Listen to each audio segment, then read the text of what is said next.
On the fateful night of the 17th of July 1918, the former Tsar Nicholas II, his wife Alexandra, and their 5 children, Olga, Tatiana, Maria, Anastasia, and Alexei, were executed. Their deaths ultimately ended Imperial Russia.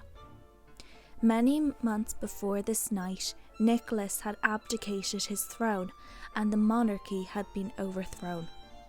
For the next 15 months preceding his execution, many of his royal relations, some of whom were still in power, debated whether or not they should grant the royal family asylum.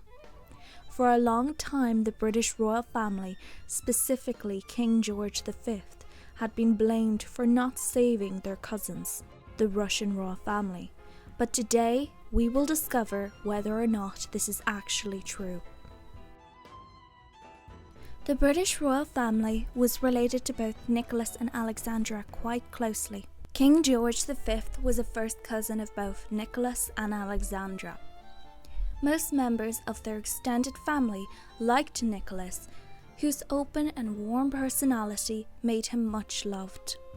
However, Alexandra was more aloof, and this rubbed her relatives the wrong way.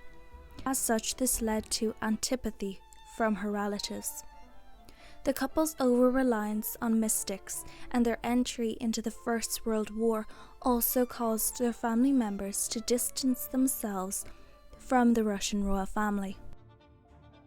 The Russian people despised the royal family, and this erupted in a revolution in February 1917.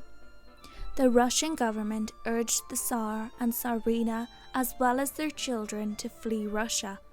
But Alexandra refused to leave her husband, who was fighting on the front lines.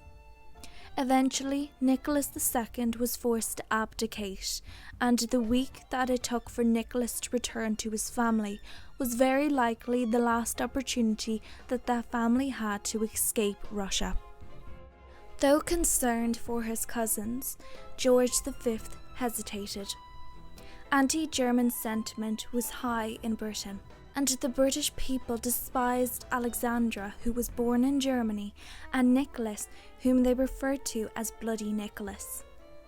International relations with the new provisional government in Russia were not secure, and the British did not want to cause Russia to withdraw from the First World War, as this would have had catastrophic consequences for the Allies.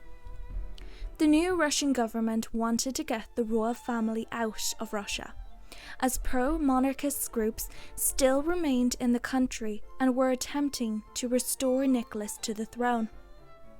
The Russian government asked several international governments to grant the royal family asylum, and the British government agreed. They regretted this decision almost immediately, as they feared a British uprising against their own monarchy. George urged the government to rescind the offer.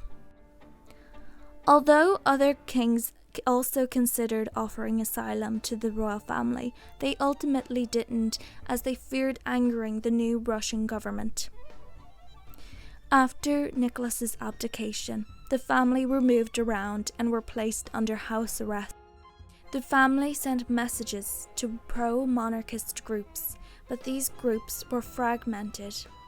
They were not dedicated nor disciplined enough to keep a secret, and they lacked the money and resources to really help the family. The Bolsheviks seized power in November 1917.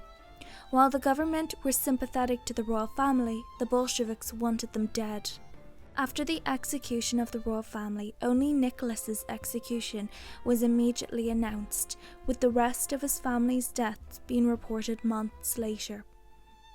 The British royal family had hoped to save the children at least, and they sent a ship to Crimea to evacuate any remaining Romanovs in 1918. Descendants of Nicholas's sisters, Olga and Alexandra, and many descendants from other Tsars survive. Through the inaction of the British monarchy and other European monarchies, the Russian royal family met their demise at the hands of the Bolsheviks.